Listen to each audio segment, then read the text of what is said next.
This is Stampy, and welcome to a Minecraft Let's Play video, and another video inside of Stampy's lovely world. Good morning, William Beaver, good morning, Polly Reindeer, and good morning, Fizzy Elephant. Right then, I'm going to go inside here, I'm going to have my cake, nom nom nom nom nom nom nom nom.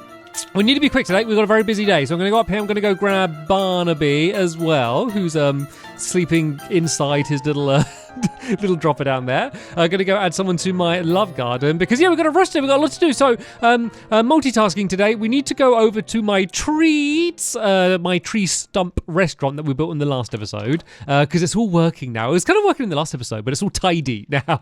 So I want to show you how that is. And then we're also going to begin building our big new project in the funland as well. So lots to get done. But first, we're going to add TV Ranger to my love garden. And that is for this picture that they did. And it's really cool because they took a real screenshot, I assume from one of my videos of my room, but then they drew like just a really like cute like 2D version of me going and eating my cake as well. And I just love the way it just fits in really nicely with the way that the 3D world is. And yeah, it's just a really cool, unique thing that I've not seen very much. So thank you very much for doing that, TV Ranger, and welcome to my love garden. Right, I'm going to drop Barnaby off at the doghouse. I don't think it's a good idea for me to bring a dog today.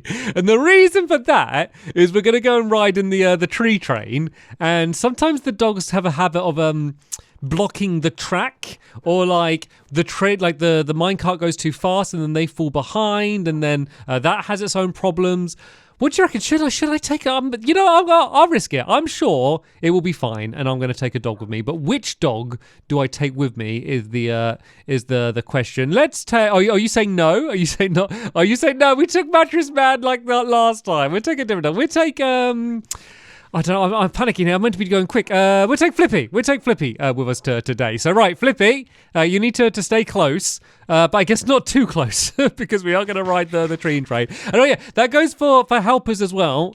Don't stay too close because when we get over to the restaurant, you need to kind of stop for a bit to go and input what your order is and then go and collect it and stuff. And then if I'm there still picking, you're going to go into the back of me and it'll probably bounce you back or knock me forward. And then we're all going to be banging into each other like a bunch of pinballs. As fun as that sounds, I want my food.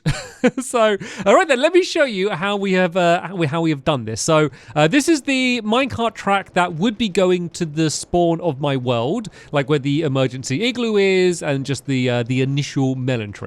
So I added a crossroad down here, and it's pretty simple how it works. And basically, no matter what, you will stop here, and then you choose which way you want to go. So if I press this button now, I would carry on going forward all the way to the end down there. But if I switch this lever, I will instead go that way. So I can now go and press the button, and I will launch this way. And basically, it works so that no matter what side you're coming from, it should always work, and just you have a choice to go to whatever way you want. And then this is, of course, what we did in the last episode, where you get bounced up and pushed forward, and there's been a Minecraft update since we last tested it, so I'm glad it's still working. So yeah, now I choose my order. So I'm going to choose a cake, and oh, sorry, Fizzy, no! Okay, I'm still going to get my cake, and I'll get an apple and something to drink as well. And then I press this button, which will bring me to the next window, and then I can get my order. So I got my apples, I got 2 apples, a cake, and a bottle of water. And then, hello, Flippy. Then I press the next button, and then there's just like a little holding area here, just because I thought if you've had your food and then it just shoved you straight down the hole, you might not be very happy. So you can either eat here or just say like, okay, I'm ready to get dropped back down. And then I press this button, and then I drop down here, and then that will slide me back this way, and then I have a little bit of momentum that will keep me moving forward here, and hopefully all of the helpers have gone up by now, because otherwise there's going to be some congestion down here. And then, so it's still the right way, so if I press this, I will go back the way I came, and then that will take us back to where we came. Isn't that cool? I know I built it, but I'm really proud of myself. I think it actually works really well. And like, it's actually quite practical, especially if you were playing on like Java or the console version and like minecarts were like decently fast. It would actually be like a pretty quick way to, maybe not to get some food, but if you needed to get some blocks or to get different places around your world, you can have all these tunnels like deep enough under the ground that they're not like getting in the way with any of your like redstone dungeons or any basements that you have in any of your buildings. But you could use it to launch up and then get what you need and then come back down without ever having to like walk around or go anywhere. Especially if you had stuff that were really far away and you can kind of just leave the minecart going and not like have to stress about it and then kind of come back and you'll get to where you need to go. I realize I'm just discovering how good minecarts are in Minecraft and I've not really used them that much. You got to spend a while setting it up. I think they're quite cool. So yeah, seeing as this is all about using the tree train, I thought I'd go a little bit old school and go and actually ride my tree train to the funland, because that's why I built all of this stuff. The original idea was this would be the quick way to get to the funland. I soon realized that it actually wasn't often much quicker than walking, and it would always take you to like one area here, and then I always ended up building mini games that were like really far away, so it ended up not being the most practical things in the world, and we adapted and developed and ended up using teleporters instead. But it's nice to do it old school for a while. So right, while I walk back to the area that we're going to be building in, let me explain what we're going to be building today. So yeah, it's a new minigame, as you probably guessed, and the idea is you're going to be using drip leaves. So I'll do a very quick demonstration just in case there is anyone here who has not played around with a drip leaf yet. They're still relatively new as I'm recording this. Basically, if you stand on it, eventually it will drop down and then it will drop you down underneath. So the idea basically is we'll have a large area covered in these drip leaves, and then you'll be running around, and obviously as you do, the leaves behind you will be flopping down, and then the idea is you're trying to like run across each other's paths so that the place that someone else is running to, they will get dropped down, and I'm gonna have a bit of my apple that I just got,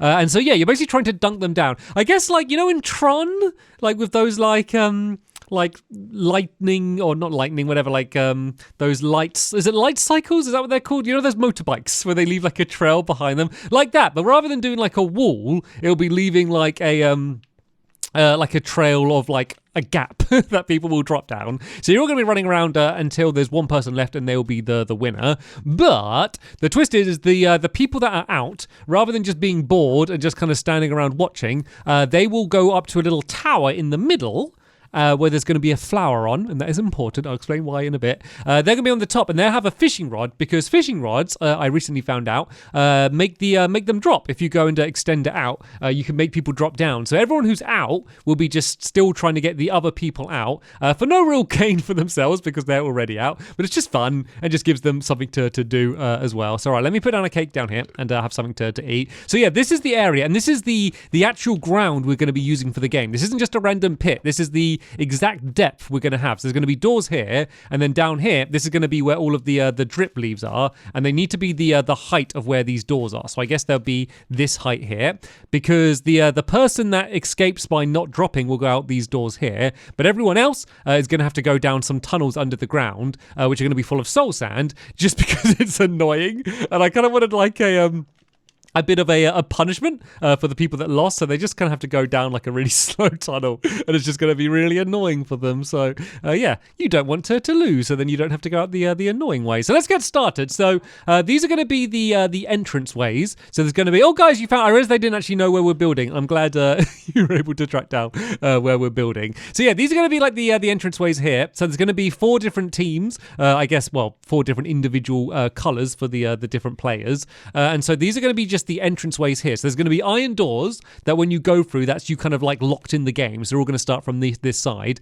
But then these are also going to be the doors that people will go through if they're able to succeed as well. And actually, this does not need to be that along there. It needs to be dark oak along here. So yeah, guys, if I start building this one here, do you want to start just building the sames on each of your sides? So this is 5 blocks along here. Then also needs to go 5 blocks high. So I went 3, 4, 5. So it's going to be decently high like this. And then this needs to be the right height for the iron doors, which are going to go inside here like this. And then this just needs to stress out a little bit further, because yeah, the other thing that I didn't mention is that the fishing rods, they have 2 uses. So one, as I said, they're to mess up all of the other players that are still playing, to drop them down. Because it kind of works out, because obviously when one person's out, they'll be trying to knock down the others, but obviously they're going to be quite slow, so there's not going to be much they can do. But the more people that end up getting out of the game, the more people they'll be trying to get them out. So obviously once there's only 2 people left, it's going to be much easier to stay alive.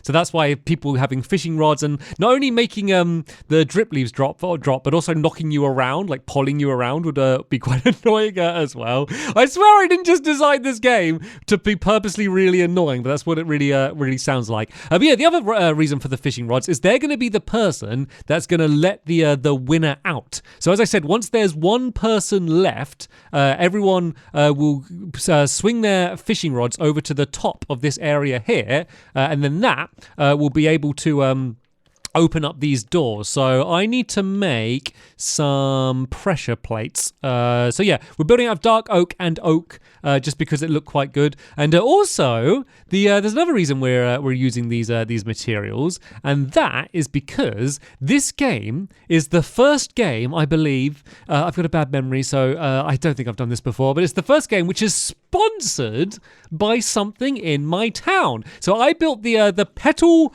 plop pier, which is the big pier that I have over in my town, and I was trying to design like a style for this game, and that game has like a parkour using drip leaves, so I thought, yeah, why don't I kind of do the same sort of thing and do this in that style, and they can kind of be like matched up. If that makes sense. So yeah, this is going to be the Petal Plop Pier, sponsored by the Petal Plop Pier, but the game is going to be called Petal Plop. And I said petal and plop way too many times close together, and that was not very easy to do. So right, what I'm doing now is I'm basically going to be marking out where the arena is going to be. So from this edge here, basically I just need to do a straight line. So the oak is just there, so I can place these blocks. Oh wait, I think it needs to be here, guys. I can see them trying to build that down there.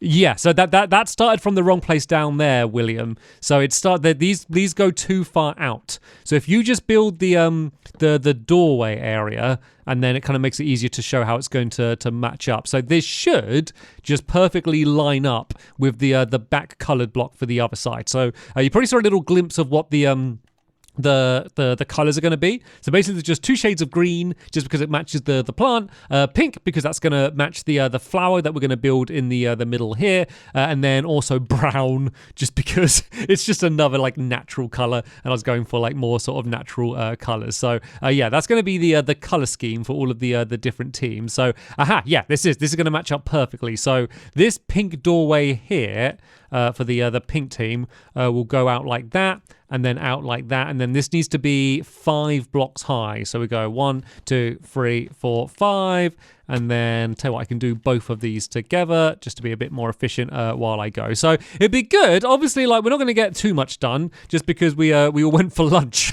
before starting to build this. But it'd be good to get like a decent start on it done there. And oh no, Fizzy, you're building on the wrong blocks. The oak was just to mark it. So this is going to be going along here like this. So if we build are you all saying no? I'm sure this is right. No, am I doing it wrong? It does go from here. Okay. Tell you what, I will trust you guys, and we will do it from here. To be fair, it doesn't matter too much, because this is kind of just marking the edge walls for where the game's going to be in the middle down here. And then the other thing that we're going to have on the outside is we're going to have a bunch of oak fences. And 2 reasons for this. One, it kind of just like marks like the barrier for where the game is going to be. And then the other thing is it's just another thing to match it up with the petal plop theme that we have going along. So there's actually going to be like the tunnels for the game are going to be going like under the ground down here. So it needs to be lined up with this front block here. So this is going to be like actually, there's a ladder there. I was wondering why I couldn't place it then. I was going mad. Yeah, so this is going to go all the way down here, and then it's going to do the same from the other side here, like this. And so this is going to be the roof of the tunnel. If you remember, I said that if you fail, you're going to have to run down a really annoyingly long tunnel in order to get back. So this is just the roof of the tunnel there, and then it's going to have these fences on the top. So there's going to be 2 different like ways you can exit from inside the game down there, and then either way you're going to have to run all the way along here and all the way along another side in order to get out, just as an extra little bit of motivation, just so that you don't want to lose, because you know all it's going to do, like, it doesn't affect the game at all. Like the game, like if you're running through that area, like the game is basically over. It's just frustrating. It's just something that you don't want to have to be dealing with. Right, let me throw this down here. I need need to make some more of these oak fences, so I can do the same with these going along here. Let me break away this. I think I just used that to pile up earlier. But you know what? Like, in terms of like the mechanics of the actual game, it's basically all in place. Like, this is another 0 redstone build. Like, the only thing is we have those we have the trapdoors that you're going to use to open. So it's free, not trapdoors, sorry, it's the pressure plates up there when then you throw the fishing rods out. So there's going to be free, well, I put them down, the 3 pressure plates in a row. So the idea is that when there's only one person left, all 3 people that are in the tower in the middle will fling out their fishing rods, and then that's kind of like everyone working together to give you a big, wide open door for you to be able to escape through. So underneath 2 of these areas here is where the tunnels are going to be. So I might as well do one here. So basically you'd go through here, and then this would be all like dark oak along here. Do I have any torches on me? I do. Let's go and throw down some of these just so I can see what I'm doing. And then yeah, this tunnel would go all the way along down here like this, and then I'd need to dig out here to do the same down there. And you'll go all the way along here, and then all the way right down to the back corner down there. And it's going to be a low roof, obviously, and then it's also going to have the soul sander as well. So it's just going to be like super slow and super annoying for whenever you want to to get out of the game. And oh yeah, something else we need to do is when we're doing the drip leaves, it doesn't actually affect anything, but it'd be good if they're all facing the same way, just because yeah, otherwise it just might end up looking a little bit weird. And so yeah, so these would be open because the fishing rods would be going out the top there. So right, let me go and see if I can get another one of these entranceways done. So we've got green there, we've got pink there. So let's do, well, let's say we do the 2 greens opposite each other. So let's do I'll do the brown one here. So these need to go, I said 5 blocks high, right? So here are these steps here.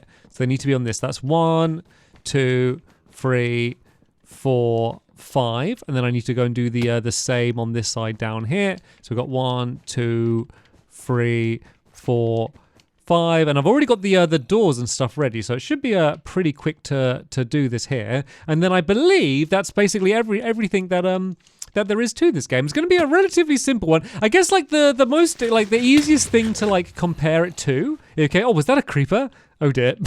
Luckily it was right on the edge of the funland and nothing really got destroyed. Yeah, I think if you're still not entirely sure how the game's going to work, think of it a bit like Spleef, but rather than needing to dig away the ground with your shovel, all you'll need to do is run over the drip leaves, and then they're going to just like drop down anyway. I think that's probably the easiest way to explain the game for how it's going to be played, if it doesn't make sense. But I think it is a relatively simple game anyway, so hopefully you all can follow along and know what it is that we're doing. I might add some torches down as we go here, just so we can start lighting up this area. It always takes a creeper blowing up or a skeleton shooting me to remind me, like, oh yeah, we should add down some torches. We should light this area up a little bit. And then yeah, these trapdoors will go along here like this, and so then as you can see, if I do the fishing rod, it will go and open up them down there. And oh yeah, let me also demonstrate the fishing rod working on the drip leaves down here as well. So as you can see, they just kind of go through them and just drop them down. And the fishing rods, like, you figure them quite slow, but you can actually kind of like quite like rapid fire them. So you can imagine like 2 or even 3 people up in the middle just like spamming these down. Like they could like do a decent amount of drip leaves, and of course they can see where the players are running to, so you can really mess up all of the other players, which I know sounds a bit mean, but it's fun. It's fun kind of messing around with each other like that. That's what's going to make the game exciting. So all right, let's go and add some torches on this side here. I go do the same on the pink side, and you know what? As soon as we got these ones done, at least a little bit, let me just do at least the first bit of this one down here. So this one needs to be the light green one, because yeah, I did the dark green one on that side here. So this needs to go up by 5. We've got 1, 2, 3, 4, 5. They're actually extremely quick to build. Like I literally thought, I was like, we're not going to get much done today. We're going to go and have our food, and then we'll come here and I'll basically just explain the way the game works, and maybe I'll put down 1 or 2 blocks. We've actually got a decent chunk. It's probably like half of the game done, because the main other thing to do is just to do those little tunnels and then do all the drip leaves. Oh, I guess we're going to do the whole flower in the middle, but like that doesn't affect gameplay, so that kind of feels like a little bit different. Like the main tower in the middle, obviously it's like a thing you need to climb up, but all of the stuff with the flower is only for decoration, so it kind of feels like yeah, it's not necessary for the game to work. So anyway, let's go make. I need to make some more of these. I realize I need to go back to my crafting table. Oh, you know what? I'm just gonna make another one. I'm gonna make another one. I'm Stampy Longnose. I don't travel more. I don't travel more than 5 blocks to get to a crafting table. I just go and make a new one. Yeah, just because I need to make some more of these doors. So these doors need to go along here like that. Then I need to also remember to add down some of the pressure plates for here, so we can actually get inside of the game. And then you know what? Even without that tower done, if the Dripleys were in the middle, like you could have like an actual like functioning game of this game already. That just shows like this is like for a big area, it's quite a speed build. Obviously we had the advantage of like I'd already like dug out the big pit. Well, actually, you know what? I didn't actually spend much time digging out this pit because this is just kind of how the ground was anyway. Like I leveled it up and like made it a little bit neater. But the this like big pit was just like here anyway, so it didn't actually take much time at all. So all right, let me just go in the middle, and then you can get a good idea of what this game is going to look like. And as I said, considering we didn't have much time building here, I think we have done a pretty good job. But yeah, we'll come back in the next episode and hopefully try and get the rest of this done. I'll probably start throwing in some more of the drip leaves between episodes, because that is a thing that might just take a while but be quite boring doing it again and again. And then yeah, we can have our first game of a petal plop and see whether it's going to be a fun one. But that's the end of this episode here. I want to say a big thank you to all of my helpers for helping me so much and correcting me when I was constantly messing up. A big thank you to all of you for watching, and I will see you all later. Bye!